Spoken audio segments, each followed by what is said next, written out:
psychologist. I wasn't sure if he dealt with all types of handicaps, or you're telling me now it's basically mentally handicapped. Yeah, well, psychologists only treat people, with mental problems. They don't do anything else. They're not MD doctors. That's they're not true. MD That's doctors. true. That's true. A psychiatrist is an MD. And you know something? If you talk to most doctors, they'll tell you that psychiatry shouldn't even be a part of medicine because it's just an offshoot of psychology. The only difference is that a psychiatrist can, write prescriptions for medications. And the other difference is he completes medical school. No, obviously. And then he goes into a specialty. So, But that's what I always wanted to be. I always wanted to be a psychiatrist. Oh, yeah? Oh, yeah. When my friends had problems, they used to come to me. I was always the voice of reason. Dr. Mark. That's me. The voice of reason. Come on, folks. Yeah, that's the way we're going to call it. Wait a second. Welcome to our show. And introducing the voice of reason. That's right. Dr. Mark. Give him a big hand. Let's hear it for Dr. Mark.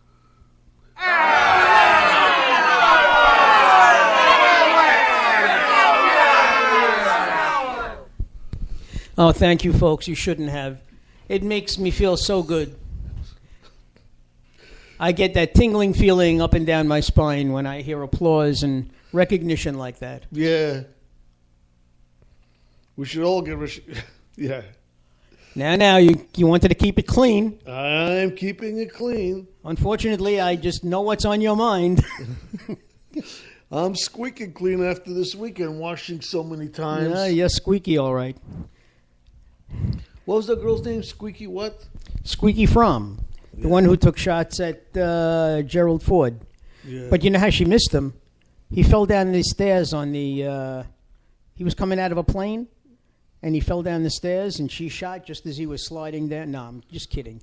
But she did. She was the one. She was one of Manson's quasi-followers who wanted to assassinate Gerald Ford. We've had a whole slew of them in our history. Well, I'll tell you, if any presidents, I guess probably we would have missed the least if he was assassinated, probably Ford. Hate to say. Well, no, you hate to say that about anybody, but you know how Lyndon Johnson described Gerald Ford? Gerald Ford played football for University of Michigan, and Lyndon Johnson said Gerald Ford played football a little too often without his helmet. In other words, he was brain damaged, So also was Mr. Johnson. Yeah, Mr. Johnson was just vulgar. Mr. Johnson used to run around the White House naked. Yeah, and he was a womanizer, but they were a lot of them were womanizers. But the bottom line is... Wait a second. We have a call? We have a call. Hold on, please. Oh, I got to put my ears on. Good evening, and welcome to Trucking. No, it's not Trucking to Heaven. You should get your show straight. To the Coffee Club. And That's right. Who's calling? Gentlemen, good evening. I saw the topic and I heard a little bit about my, when you guys were talking, but definitely, I don't know if I'd call it a religious experience I had over the weekend. Oh, and did you do this alone? No, I did with a person you're probably sitting next to. Definitely, I would call it more survival. People stick together and work things out. And it was definitely a religious experience, sort of, as far as survival, and it was interesting what happened to Daniel, us. rumor has it you guys almost drowned. We we helped each other out. Right, we went through the Pine Barrens, and we submerged. We just worked together. That's about being with somebody, and there was a just so you folks know, Dan and I know each other, and we went off-roading into the Pine Barrens, which is a section of New Jersey. Yeah. All right. Did you tell him about the 92-year-old woman that helped pull you out? No, she lifted up the side of the car. We have definitely experienced I don't know when you bring religion into it. We just definitely had an experience with working together and trying to solve the problem and solve it. I was never feared of dying, but it was close. It was close.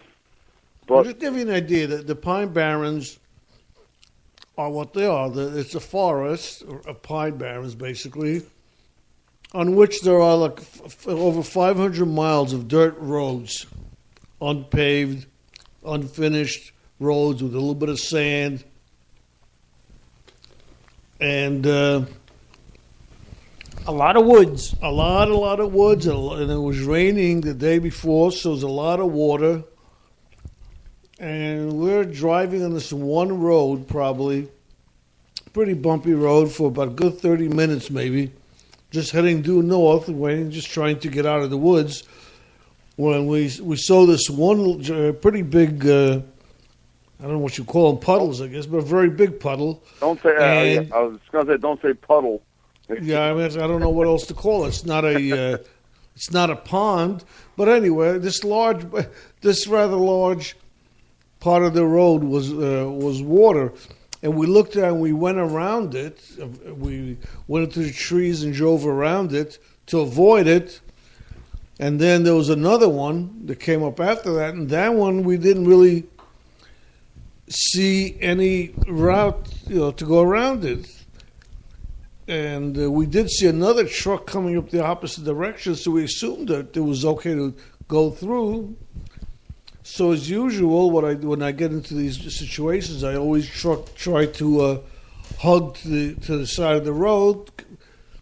Well, you always forge ahead. Yeah, I always I've never seen you back down to a hole at all. Yeah, well, we couldn't see anything actually, but we. So I drove. I tried to keep to the right.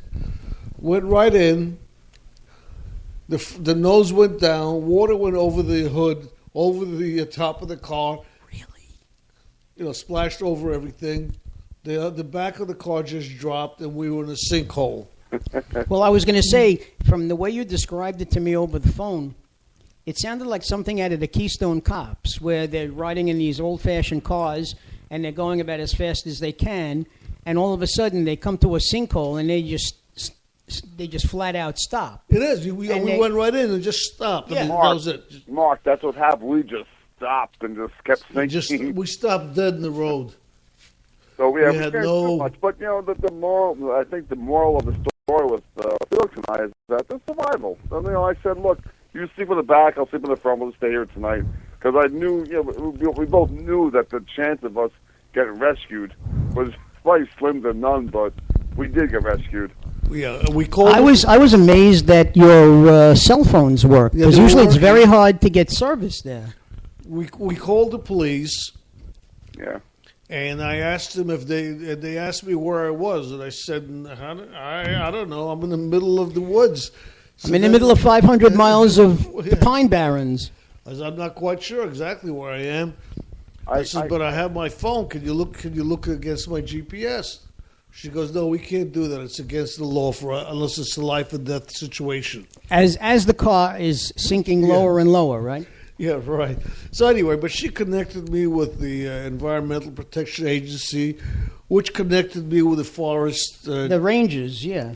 They should have anyway. Which they gave the rangers our phone number or something, and they said somebody will call you. In a half an hour, nobody called us, so I made another phone call again, and but this time we had the number direct. I called up. Well, I heard what the rangers said. They said, "Who in their right mind would do something like this?" So I called up the EPA, and he goes, "Which one are you?" I think Felix and I did a great job together. I mean, I almost told Felix at one point. I said, "Hey, I need an ambulance." I was shaking. I couldn't even. My hands were over water. Well, once we were in there, in order to get out, we decided, we'll just take off our shoes, roll up our pants to our knees, and we'll go in. Well, the good thing about that is, if you were going to have an accident, nobody would know the difference. Yeah. That's absolutely true. I mean, it could literally scare the you-know-what out of you. You wouldn't believe. You go into that water, it is so cold, 40-degree weather. It was 37 degrees outside, so I assumed the water temperature had to be close to that because it's not a river or anything. It wasn't ice, so It was cold, and you go in there, and you know, one spot is high, and next spot it's much deeper the water, and you really couldn't tell where you're going. That almost reminds me of the sandbars that we used to have, in the Rockaways or in any beach for that matter. You're always told to be careful because at some point you're really going to sink, and you keep going out, and you say, gee, when is this going to happen? And you take that one additional step, like that show, the one step beyond, and all of a sudden it's over your head. Yeah. So we went ahead and called the police. They were waiting, and then all of a sudden we saw this black truck, so we started waving it down, and out of it came out the... Two young men, I think. No, this was the Keystone Cops. I think there was like 6 guys coming out of there, all wearing yellow hats, and they came with this little electric winch. Like that's going to help? Right. Exactly. And they gave it to Dan while he's standing in the water because they wouldn't come in the water. Told him to connect the cables. Did you tell him that you had an old SUV and that it was a heavy car? And so they looked. So anyway, so all of a sudden they're yelling at Dan, "No, don't touch that! Don't touch that!" Electrical so you can see Dan's nose light up like a light bulb. It was quite an experience, I must say, in my life. But again, the moral story is that we all work together. People try to help us. Good Samaritans did. Felix and I sort of remain calm with each other. Well, I got news for you. There wouldn't be a show tonight if you guys couldn't get free. That's true. But this winch gave us didn't even budge the car. I mean, it was like it was nothing. It was just so small. Mark, you would have to be the experience. Only Felix and I will know the story, but it was definitely something I will not forget.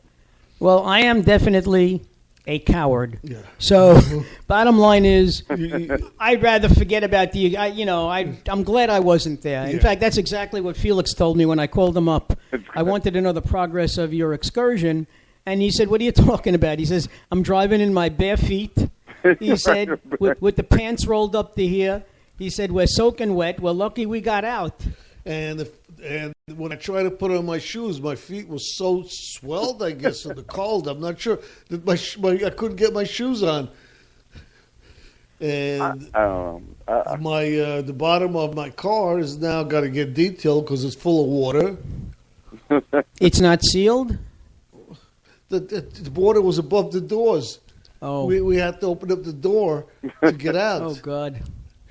Actually, it was only above on one side because it was also at an angle. Look at it like this. You could have had a 2013 brand new Jeep or something that's meant for off-roading, and you would have destroyed it, Right. Well, the Ford Explorer Sport is made for that. I mean, that's what it's made for. But I don't think any vehicle would have made it through there because the 6 guys that came to help us, one of us was a youngish guy who had this big pickup truck, and he said he was stuck there till 3 a.m. till somebody got him out. Wow. The night before, so... Mary would have sent out the National Guard looking for you. Only because she wants to know if she should file for the life insurance. Absolutely. You got to wait 72 hours, I think. I must admit, the trucks that I drove in the National Guards, because I drove trucks, the Jeeps would have never made it through. Because I don't know, maybe the Deuce and a Halves would have made it through. Well, that's what I was thinking. But any of the smaller trucks, even a Hummer, I don't think would have made it through. Because it's not. You would have had more traction, though, in a Hummer, it I makes think. No difference. All you do is you fall in like this and you sink. There is no traction. There's nothing to catch. Because my car, the chassis was sitting on mud. But there's nothing. There's no. Yeah, but the tires were not touching anything. They were just freewheeling, basically. Where's Superman when you need him? Yeah. Right? You know? Well, it came in the form of 2 young guys who were nice enough to go ahead and help us out, and And they pulled us out. rightfully so. Did you buy him a beer?